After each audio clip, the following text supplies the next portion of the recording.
와주셔서 감사합니다. 많이들 바쁘실 텐데 이렇게 와주셔서 감사하고, 제가 오늘 아침에 카톡에 그 제목을 잠깐 바꿨는데, 예, 오늘 제가 그동안 갈고 닦은 그림 실력을 보여드리려고 깔때기를 팠습니다.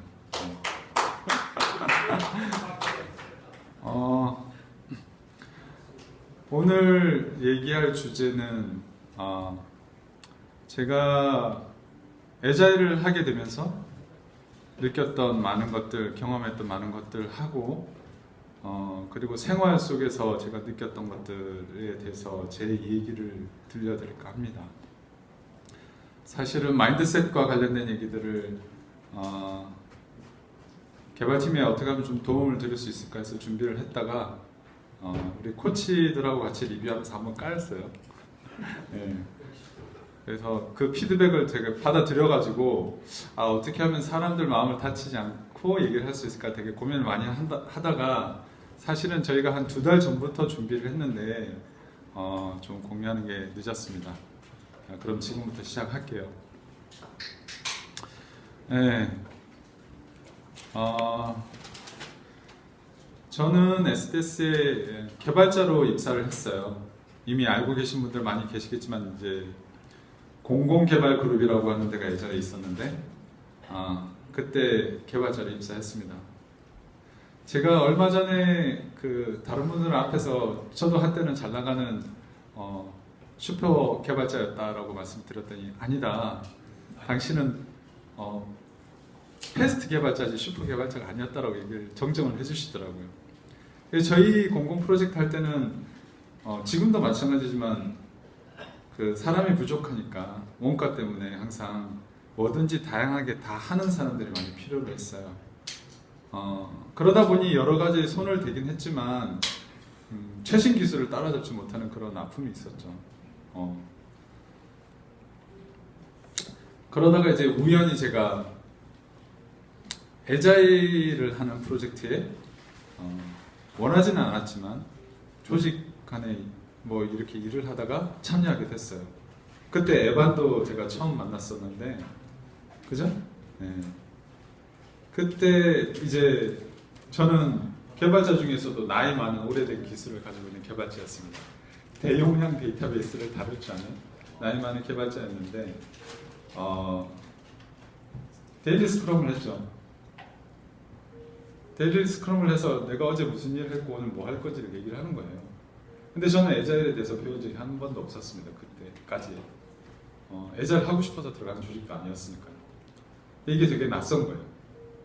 저희가 SIS 프로젝트 할 때는 한 사람 한 사람이 이제 뭐 전투 요원처럼 무슨 문제가 닥치면 일단 그걸 해결하는 거에 되게 초점을 맞췄는데, 애자일을 하는데 어제 했던 일을 하고 오늘 뭐 할 건지 얘기를 해야 되는 게 저는 굉장히 불편하더라고요. 그래서 사실 그때 애자일에 대해서 모르고 진행했기 때문에 저 나름대로 개발자로서는 많은 어려움을 겪었습니다. 그래서 사실 페어 같은 것도 해보고 싶었는데 처음에는 하지 못했어요. 그래서 제가 맡은 영역 부분만 제가 따로 하는 형태로 일을 하게 됐거든요. 그러다가 친구들이 되게 열정적으로 재밌게 일하는 걸 보면서 이제 저도 이런 게 애자일이구나, 나도 한번 해볼까라고 하는 느끼는 시절에 다른 프로젝트로 쫓겨납니다. 네. 그래서 그때 우리 ST 사업한다고 STPMS라는 걸 개발했는데, 그때 설계자로 제가 착출돼서 가요. 나이 많은 사람들의 설계자를 해야 된다. 그래가지고 갔었어요. 그래서 한동안 애자일에 대해서 잊고 있다가, 여기 많은 계신 분들이 참여하셨겠지만 오픈잇이라는 걸 하는 거예요. 근데 오픈잇 하는 걸 가서 봤는데 친구들이 굉장히 열정적으로 정말 멋있게 일을 하더라고요. 너무 부러웠어요. 저도 그걸 참여하고 싶었고, 그래서 저 친구들의 열정은 어디에서 나오는 걸까 되게 고민을 하고 많이 지켜보고 했는데 애자일 하는 친구들이 되게 많더라고요. 그래서 그때 막연하게 애자일 하면 저는 열정을 가질 수 있겠구나 이런 생각을 가졌었습니다. 그래서 우여곡절 끝에 액트그룹에 왔죠. 액트그룹에 오기 전에 이제 애자일에 대한 책 같은 것들을 좀 보고 왔는데 제가 맡은 역할이 여기 오니까 PM이라는 거예요. 근데 여기 PM은 제가 알고 있는 스크럼 마스터도 아니고 PO도 아니고 되게 이상한 역할이더라고요. 되게 또 힘든 역할이기도 했어요. 근데 딱 들어와서 이제 처음 프로젝트에 들어갔는데 PM 역할로 페어를 하는데 PM들이 뭔가 계속 결정을 해줘야 되고 얘기를 해줘야 되고 막 이런 거예요. 스토리를 써야 되고 어려웠어요. 어떻게 할지 몰랐거든요. 해본 적이 없으니까. 근데 PM은 이런 식으로 하고 우리 프로젝트에서 이런 역할을 한다고 가르쳐주는 분이 없었어요 그때. 지난번에 CLD 들어보신 분은 알겠지만 슈봇이 저한테 처음 왔을 때 오리엔테이션 그렇게 했죠. 다 아시잖아요. 네. 네. 적절한 시점에 오셨어요. 그래서 사실은 제가 PM 역할로 다 아는 상태에서 와야 되는 거기 때문에 모른 척하기가 되게 힘들었어요. 네. 진짜로. 그런데 가서 어딘가에 이 PM 역할을 하는 걸 찾아보려고 하는데 잘 없어요. 그래서 도대체 이 일에 대해서 되게 고민을 많이 하고 힘들었던 기억이 납니다. 그러면서 동료들한테 되게 뭔가 나는 다 알고 있어야 되는 역할인 것처럼 리딩을 해야 되니까 여기서 PM 스토리 그러니까 팀을 리딩한다는 게 아니라 제품을 리딩을 해야 되니까 그런 어려움들이 좀 있었습니다. 많은 PM들이 처음 오시는 PM들은 그런 경험을 겪으실 것 같아요. 그래서 제가 이제 집에 가서 나 이제 액트 그룹이라는 데 가서 에자일을 한다고 그러니까 이제 에자일이 뭐냐고 물어보는 거예요 와이프가. 그래서 이런 일을 하고 막 우리가 뭐 열린 사고를 하고 막 이런 얘기를 하면 그 다음부터 이제 와이프랑 다툼이 있을 때마다 그런 얘기해요. 아니 에자일 한다는 사람이 왜 그러냐고, 왜 그렇게 막혀 있냐고, 그죠? 그렇죠. 에자일을 하는데 왜 내 얘기에 존중을 안 해줘? 뭐 이런 얘기 하는 거죠. 네. 생활 속에 에자일이라는 게 되게 힘들더라고요. 그러면서 반성을 되게 많이 하게 됐습니다. 여기 이거 써야 되겠다. 여기 뒤에 이렇게 빨간 테두리로 보이는 게 제 아들입니다. 제 아들은 7살 때부터 축구하는 걸 되게 좋아했고 축구 선수가 되고 싶어 했었어요. 우리 아이도 이제 어렴풋하게 아빠가 에자일 하는 사람이라는 걸 이제 알게 됐죠. 근데 저희 아이가 어렸을 때부터 축구 경기장에 축구 경기를 하는 거를 클럽이죠. 클럽에 축구 보러 오는 걸 되게 좋아하더라고요. 그래서 다른 부모님들은 잘 안 가는데 저는 막 수시로 불러서 가서 저 혼자서 구경한 적이 되게 많아요. 그래서 이제 우리 아이가 약간 어렸을 때부터 축구 선수가 되겠다고 하는 꿈도 있고 되게 열심히 하고 그런 모습들이 좋았고 그래서 아빠가 보러 오는 걸 되게 좋아해서 제가 많이 갔던 기억이 납니다. 그리고 축구 경기가 끝나고 집에 들어오는 길에는 항상 그런 얘기를 해요.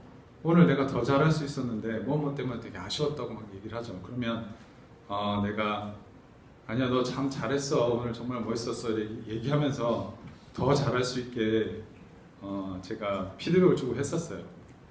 그러니까 축구 공격수로 많이 활동했기 때문에 네가 2대1 패스로 들어가면 굉장히 더 효율적일 거야. 그렇죠. 제가 한때 그죠 온라인 축구 게임에 또 상당한 수준의 실력자였기 때문에 그런 피드백을 줄 수 있었죠. 그런 얘기들을 많이 나누고 했었어요. 그러다 보면 사실 아이랑 좀 다투는 경우도 많았어요. 아이는 항상 보통 때 얘기할 때 보면 아니 내가 잘못한 게 아니라 친구들이 패스를 안 해주니까 내가 수비한 데까지 내려가야 되잖아. 친구들이 패스를 엉뚱한 데 주니까 내가 드리블을 할 수밖에 없어. 이런 얘기들을 되게 많이 했었던 것 같아요. 그러니까 부모라고 뭔가 이렇게 가르쳐 준다고 하더라도 서로 의사소통이 안 되는 경우가 되게 많았죠. 그러다가 저희 아이가 이제 초등학교 4학년 때 경주에서 열리는 대통령배 축구, 화랑기 축구 대회에 참석하게 됩니다. 선수로 참석하게 되고요. 거의 한 300개 이상 팀이 나왔던 것 같아요. 중학생, 고등학생까지 다 참여하는 큰 대회였고 거기서 공격수로 출전을 하게 되는데 다른 초등학교에 이제 공격수 용병으로 이제 뽑혀가지고 가게 돼요. 초등학교들 보면 이제 4학년쯤 되면 아주 선수가 모자란 학교들이 되게 많거든요. 너무너무 더웠어요.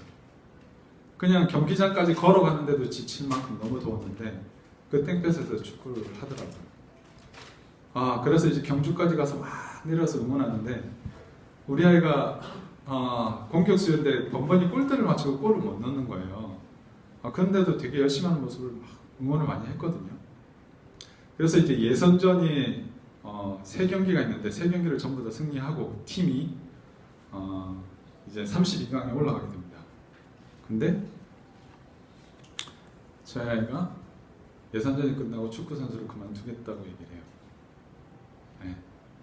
그래서 이제 저랑 저희 와이프랑 코치가 거의 반나절을 설득을 했어요.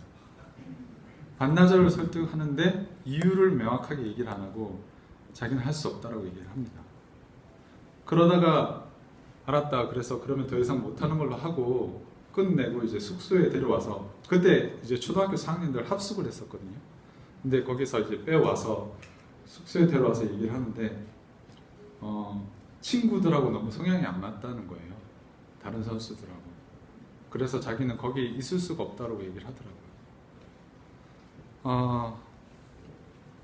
와이프하고 저하고는 정말 처음으로 겪는 엄청난 고통이었습니다. 제 아이가 7살 때부터 축구 선수가 되겠다고 해서 초등학교 4학년 때까지 축구 선수를 꿈꿔왔고 개인 레슨도 받고 그런 준비를 해왔는데 너무나도 쉽게 자기 꿈을 포기한 거예요. 이유도 뚜렷하지 않고.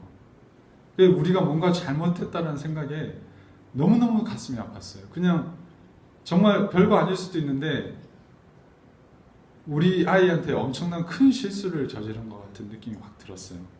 그래서 되게 힘들었거든요. 그 이후에 또 굉장히 가슴 아픈 사건이 한번 일어납니다. 저희 아이가 학교에서 운두는 축구 대회에서 축구 심판을 보다가 선수들끼리 싸움이 났어요. 축구 하는 애들끼리. 그래서 그걸 말리다가 싸움에 휘말렸어요. 그러니까 한 대 맞은 거죠. 그래서 그 한 대 때린 애를 힘으로 제압을 했는데 이렇게 힘으로 제압하는 과정에서 그 아이가 약간 상처를 입어요. 이게 문제가 돼가지고 또 학교에 이제 불러가죠. 근데 이제 선생님들도 있고 학생들도 다 있기 때문에 그게 고의가 아니었고 어쩔 수 없는 상황이라는 거 다 얘기가 됐는데요. 잘못 전해진 오해로 인해서 처음에는 그쪽 부모들도 그럴 수 있다고 얘기했다가 나중에 그쪽에서 굉장히 화를 내면서 저희한테 연락이 와요. 그러니까 다른 아이들이 저희 아이가 좀 이제 키가 크고 덩치가 좋다 보니까 되게 멋있게 어떻게 했다 이런 식으로 얘기를 해버린 거예요. 그래서 다른 아이들이나 다른 부모들한테 그 얘기를 듣고 그 아이의 부모가 상처를 받아서 저희한테 굉장히 화를 냈어요. 그래서 저희 아이를 불러놓고 저희가 이런 얘기를 했습니다. 네가 되게 체격도 크고 힘도 세니까 조심하는 게 좋겠어. 친구들이 싸움을 걸거나 이렇게 하면 이렇게 밀쳐버리고 안 하는 게 좋겠다 이런 얘기를 해요. 우리 아이도 그것 때문에 엄청 속상해하고 슬퍼하고 그런 시간을 겪었습니다. 그리고 이제 생활 속의 예절을 계속해 나가야 되죠. 그런 과정이 좀 지나고 나서 이제 아이가 이제 일상생활로 돌아오고 6학년 1학기 때 학생회장 선거에 나가요. 근데 회장 선거에서 아쉽게 2등으로 떨어졌어요. 그런데 이제 1등으로 이제 초등학교 때 보면 여학생들이 이제 굉장히 좀 많이 성숙하고 말도 잘하고 이런 친구들이 많아요. 여학생이 이제 학생회장이 됐는데 그 다음에 2학기 때는 자기 꼭 회장을 하고 싶다고 해서 어떻게 하면 좋을지 우리가 회고를 했어요. 그래서 막 뭘 하면 좋을지 막 이렇게 해가지고 액션 아이템도 뽑고 그런 것들을 했었죠. 네. 그리고 이제 저도 이제 애잘 코치를 하면서 많은 스크럼 팀을 대상으로 얘기를 하게 되는데요. 어떤 팀을 보면 정말 얘기가 잘 통해가지고 되게 효율적으로 얘기하는 데가 있고요. 어떤 팀은 아예 처음부터 굉장히 삐딱하게 받아들이고 아예 뭐 거부를 하는 팀들도 있고요. 다양한 사람들을 만나면서 저희가 항상 고민한 것들은 어떻게 하면 저 사람들이 스스로 동기부여가 돼서 움직일 수 있을까? 이런 고민들을 되게 많이 했습니다. 어떻게 하면 저 사람들한테 도움이 되는 일을 이끌어낼 수 있을까? 그러다가 이제 저희가 여러 가지 전략을 쓰지만 에자일에서 얘기하는 원칙이나 가치에 대해서 좀 더 많은 고민을 하고 그거에 대해서 사람들에게 어떻게 전달할 수 있을까를 많은 고민을 해요. 그러다가 에자일 마인드셋과 관련된 부분들을 제가 좀 더 보게 됐는데 린다 라이징이나 아메드 시드키나 많은 그루들이 얘기하는 에자일 마인드셋을 보면 공통점이 있더라고요. 그래서 그 얘기가 뭔지 더 살펴봤더니 그로스 마인드셋에 관한 얘기들을 하고 있었습니다. 그 캐롤 드웨이라는 스탠퍼드 교수가 정리한 내용이고요.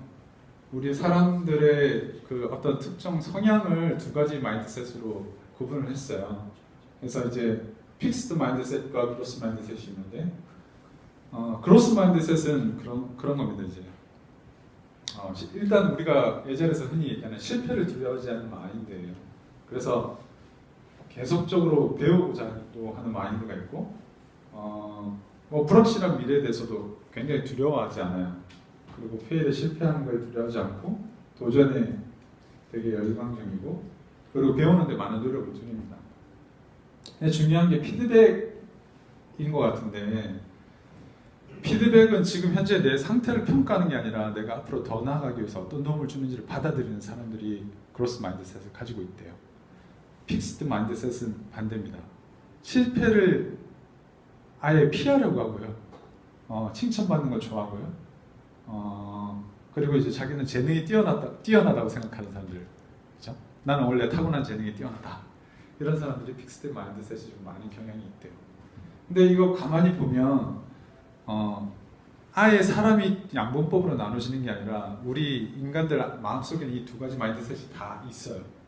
있는데 예를 들어서 내가 절벽 앞에서 내가 도전을 두려워하지 않으려고 뛰어낼 수는 없잖아요. 그죠? 네.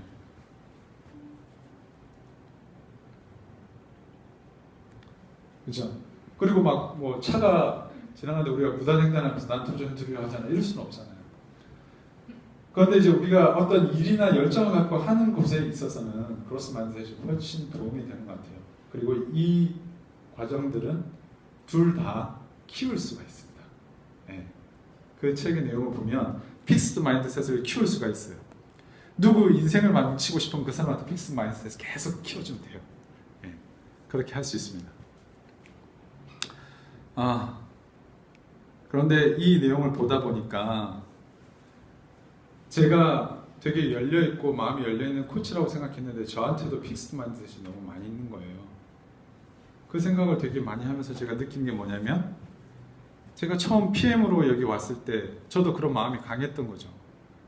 내가 뭔가 완성돼 있어 보이고 다른 사람한테 안 좋은 피드백 받는 걸 두려워해서 내가 모른다는 걸 솔직히 얘기를 못한 거예요. 내가 뭔가 지금 상태가 내가 완전한 상태가 아니라 더 나아질 수 있다는 걸 인정하고 지금 상태에서 더 피드백을 받아서 좋은 개선을 할 게 아니라 내 스스로가 나한테 뭔가 다른 사람한테 실망 주기 싫어서 회피하거나 그런 마인드가 있었던 거죠. 그래서 앞으로는 그로스 마인드셋으로 좀 자라봐야 되겠다. 어떻게 하면 할 수 있을까 고민했는데 그것보다 문득 앞서 제가 떠오르는 게 있었습니다. 제가 저희 아들한테 픽스드 마인드셋을 키우고 있었다. 그걸 깨닫는 순간 정말 가슴이 무너지도록 아팠어요. 저희 아이가 차에서 축구하고 돌아올 때 자기가 오늘 어땠는지 얘기를 한 거는 나보고 평가를 해달라고 한 게 아니고 자기 마음을 전달하고 싶었던 거예요. 내가 이렇게 열심히 하고 있고 내가 이런 노력을 하고 있고 내가 이렇게 즐거워하고 있는 일 아빠가 알아줬으면 좋겠어.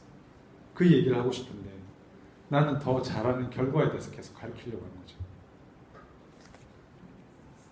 우리 아이가 축구 선수를 그만둔 거는 제가 결과나 그 아이가 보여준 결과에 대해서 자꾸 주목을 하니까 그 아이가 골을 못 넣어서 자신감이 잃어서 그만둔 것 같아요. 그런 얘기를 나중에 하더라고요. 제가 아이한테 얼마나 잘못된 방식으로 가르치고 있었는데 저는 도움을 주고 싶었지만 더 좋은 코치를 하고 더 좋은 조언을 해주는 아빠가 되고 싶었지만 오히려 아이를 망치고 있었어요. 저희 아이가 친구랑 다툼이 일어나고 나서 왔을 때 저희 아이한테 저희가 노라고 말했을 때 앞으로 친구들하고 장난도 치지 말라고 얘기했을 때 우리 아이가 그 이후로 어떻게 행동을 했냐면 학교에서 완전히 자신감을 잃어버렸어요. 한동안 친구들 남자애들끼리 장난을 치는데 아예 장난을 못 치는 거예요. 얘는 오해를 받을까 봐. 그 과정에서 자신감을 잃게 된 거였어요. 그걸 몰랐죠. 제가 그걸 계속 키워준 거예요. 저희가 도와주고 싶었다고 하는 행위들이.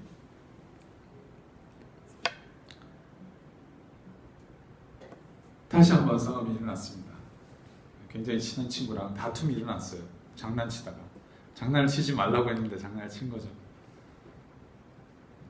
예, 집에서 연락이 왔어요. 제가 바로 뛰어갔죠. 사실은 그쪽 부모님도 계시고 두 아이가 있는 곳에서 제가 도와주고 싶었는데 이미 저희 와이프랑 제가 없는 상황에서 우리 아이는 상대 부모님한테 굉장히 안 좋은 소리를 듣고 엄청나게 좌절한 상태에서 집에 와 있는 상태였어요. 제가 집에 가자마자 제일 먼저 한 거는 저의 아이의 마음을 들여다보고 다듬어 주는 거였습니다. 그래서 너가 어떤 기분이 들었는지, 네가 완벽하지 않지만 실수를 할 수 있지만 뭐가 나쁜지, 뭐가 잘못됐는지를 명확하게 얘기를 해줘야 돼요. 그리고 거기에서 느꼈던 감정, 그 다음에 네 친구는 왜 그랬을까? 어떻게 느꼈을까? 네가 어떤 행동을 했는데 어떻게 느꼈을까? 서로 같이 얘기해보고 친구한테 메시지를 보냈죠. 친구도 이제 자기 병원에 있다고 하면서 여기 뭐 조금 흉터가 났는데 응급실까지 갔더라고요. 그래가지고 막 서로 얘기를 주고받으면서 아이들이 풀고 하여튼 어른들이 나서면 일이 커져 이런 메시지를 주고받고 예. 그래서 회복이 됐습니다. 회복이 됐어요. 저희 와이프도 마인드셋과 관련돼서 저하고 굉장히 많이 얘기를 하고 있는 상태여서 그 아이의 부모님을 만나서 저녁에 서로 부둥켜안고 퉁퉁 울고 예. 그리고 이제 좋은 결과로 끝났죠. 그리고 이제 제가 요즘은 늘 그런 얘기를 해요. 초등학교 6학년인데 나 초등학교 6학년 아빠를 처음 해보거든. 그래서 완벽하지 않아. 그래서 내가 뭔가 잘못하는 거 있으면 나한테 얘기해줘. 내가 너한테 뭔가 더 의미 있는 행동을 할 수 있게 내가 노력해볼게. 그러면서 이제 그런 얘기들을 서로 해요. 이제 너도 지금 완벽하지 않지만 노력해줬으면 좋겠어. 네가 뭔가 더 의미 있게 했으면 너한테도 좋지 얘기해줬으면 좋겠어. 이러면서 서로 피드백을 줘요. 그러니까 요즘 그런 얘기를 하더라고요. 아빠 애자를 하더니 조금 나아졌네. 이제 조금씩 합니다. 그래서 지금은 이제 굉장히 많이 좋아져서 이성 상담이나 별의별 얘기들을 다 같이 나눠요. 저녁에 이제 가끔씩 하루 시간 내면 누워서 한 2시간 정도 얘기를 합니다. 깊은 얘기까지, 친구들 얘기까지 그런 얘기들 합니다. 그래서 정말로 제가 애자일하기를 잘했다는 생각이 들어요. 그리고 이런 성장 마인드셋이나 우리가 하고자 하는 애자일의 가치들, 뭐 용기, 존중, 피드백, 의사소통 이런 것들이 사실 많은 리더들이 얘기하는 것처럼 이런 마인드셋이나 문화가 바탕이 되어야 된다고 생각하거든요. 저희가 하는 것들도 그리고 우리가 살아가는 데 있어서 이런 것들이 되게 중요한 것 같고 우리가 애자일에 대해서 얘기할 때도 우리가 얘기하는 되게 가치 높은 프랙티스뿐만 아니라 사람들의 마음을 더 들여다보고 집중하는 거가 굉장히 중요하고 소중하다고 저는 생각하고 있습니다. 그래서 요즘은 제가 주변에 계신 분들의 그런 속에 내면에 담긴 마인드를 보기 위해서 많이 노력하고 있고요. 저도 아직 많이 부족하고 그런 것들을 키워나가고 있는 과정인데 이런 것들을 여러분들도 좀 알고 접하시면 도움이 될 것 같아서 제가 오늘 이 세션을 마련했어요. 네, 제가 준비한 내용은 여기까지고요. 네. 경청해 주셔서 감사합니다.